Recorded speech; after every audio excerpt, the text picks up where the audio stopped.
Hello friends, जैसे कि मैंने कहा था पिछले वीडियो में कि जिस तरह का शॉर्ट सम हमने पिछले वीडियो में किया था वैसा एक शॉर्ट सम और ले लेंगे। तो आज हम लोग वैसा ही एक शॉर्ट सम लेते हैं अलग फिगर्स के साथ, ताकि जिन लोगों को भी पिछला वीडियो नहीं समझ में आता है, पिछले वीडियो में डाउट है या शॉर्ट सम में डाउट है, वो आज क्लियर हो जाएंगे। तो चलिए क्वेश्चन रीड करते हैं। क्या लिखा हुआ है पढ़िए। ऐसा बोला है, from the following information find out total cost. हमको टोटल कॉस्ट फाइंड करना है एंड टोटल प्रॉफिट फाइंड करना है। टोटल कॉस्ट और टोटल प्रॉफिट फाइंड करना है। There is no opening stock, closing stock of finish goods. Opening stock और closing stock finish goods का नहीं है, टेंशन ही नहीं है। मतलब COP ही COGS आ जाएगा। अगर सेलिंग एंड डिस्ट्रीब्यूशन नहीं है तो वो टोटल कॉस्ट भी बन जाएगा। देखते हैं सेलिंग एंड डिस्ट्रीब्यूशन है या नहीं है। मटेरियल दिया है, वेजेस दिया है, सेल्स दिया हुआ है। तीन चीज़ दी हुई है, मटेरियल, वेजेस और सेल्स। आगे बोला है फैक्ट्री ओवरहेड जो है 40% ऑफ फैक्ट्री कॉस्ट है। फैक्ट्री ओवरहेड्स बोला है 40% है किसका, फैक्ट्री कॉस्ट का। ऑफिस ओवरहेड है 20% ऑफ टोटल कॉस्ट, और ऑफिस ओवरहेड जो है 20% ऑफ टोटल कॉस्ट है। मतलब सेलिंग एंड डिस्ट्रीब्यूशन भी सम में नहीं है। इसका मतलब COP, COGS और टोटल कॉस्ट एक ही है। तो सबसे पहले हम लोग कॉस्ट शीट बनाएंगे, जिसमें आएगा मटेरियल, वेजेस, दोनों को प्लस करूंगा तो प्राइम कॉस्ट आ जाएगा। जिसमें मैं फैक्ट्री ओवरहेड्स प्लस करूंगा तो फैक्ट्री कॉस्ट आ जाएगा। जिसमें मैं ऑफिस ओवरहेड प्लस करूंगा तो टोटल कॉस्ट या COP या COGS आ जाएगा, क्योंकि सेलिंग एंड डिस्ट्रीब्यूशन है नहीं, क्लोजिंग स्टॉक है नहीं। एक बार टोटल कॉस्ट आ गया, सेल्स हमको दिया हुआ ही है, बीच का प्रॉफिट आ जाएगा। तो सबसे पहले कॉस्ट शीट बना देता हूँ।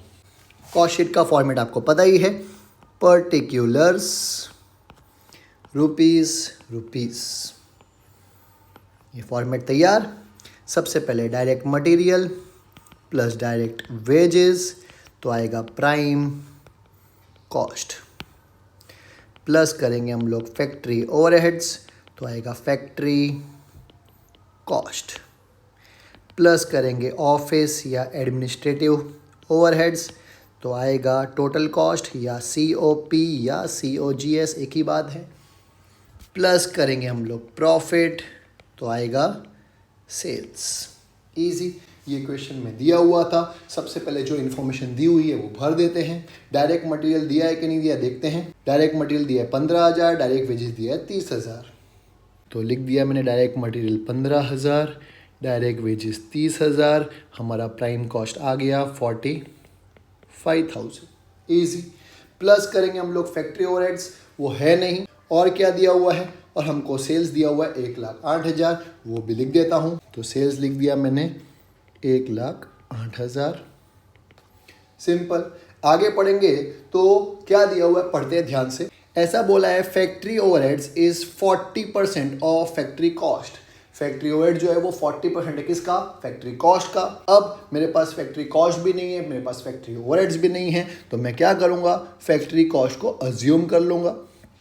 तो मैं फैक्ट्री कॉस्ट को अज्यूम करता हूँ 100, और फैक्ट्री ओवरहेड्स क्या है, फैक्ट्री ओवरहेड्स है इसी का ही 40%। तो 100 का 40% क्या होता है 40, तो ये ऑटोमेटिकली आ गया 40, ये ऑटोमेटिकली बन गया 60। अब मेरे को ये पता है 45,000 अगर 60 है तो 100 कितना, क्रॉस मल्टीप्लाई करके निकाल सकता हूँ। 45,000 इंटू 100 डिवाइड बाय 60 करके ऐसा करूँगा तो मेरा फैक्ट्री कॉस्ट निकल जाएगा। तो आप करेंगे 45,000 इंटू 100 डिवाइड बाय 60 तो आ जाएगा आपका 75,000, और बीच का फिगर ऑटोमेटिकली आ जाएगा 30,000। इजी, एकदम इजी। आगे बढ़ते हैं।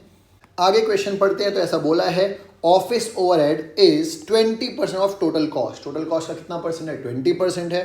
तो मैं टोटल कॉस्ट को क्या अज्यूम कर लेता हूँ 100। तो नया कलर का पेन लेते हैं। तो टोटल कॉस्ट को हमने अज्यूम कर लिया 100। 100 का 20% होता है 20, तो ये आ गया 20, तो ये ऑटोमेटिकली क्या आ गया 80। अब 75,000 अगर 80 है तो 100 कितना, क्रॉस मल्टीप्लाई कर सकता हूँ। कैसे, 75,000 इंटू 100 डिवाइड बाय 80 आप करेंगे कैलकुलेटर पे तो आपका आंसर आ जाएगा टोटल कॉस्ट का, जो आएगा 93,750। और इन दोनों का बीच का फिगर आ जाएगा आपका ऑफिस ओवरहेड, जो है 18,750। इजी। अब मेरे पास टोटल कॉस्ट आ चुका है, मेरे पास सेल्स है, तो बीच का जो फिगर आएगा वो आपका प्रॉफिट आ जाएगा, जो आएगा 14,250। ये मेरा प्रॉफिट आ चुका है। इजी। मुझे उम्मीद है आपको इस बार तो शॉर्ट सम समझ में आ ही गया होगा। अगर अभी भी नहीं आया तो कमेंट सेक्शन में ज़रूर लिखिएगा, ताकि मैं आपके डाउट्स क्लियर कर सकूं। मिलते हैं नेक्स्ट वीडियो में एक नए सम के साथ, लेकिन तब तक मेरे चैनल को सब्सक्राइब जरूर कर दीजिएगा और अपने फ्रेंड्स के साथ जरूर शेयर करिएगा।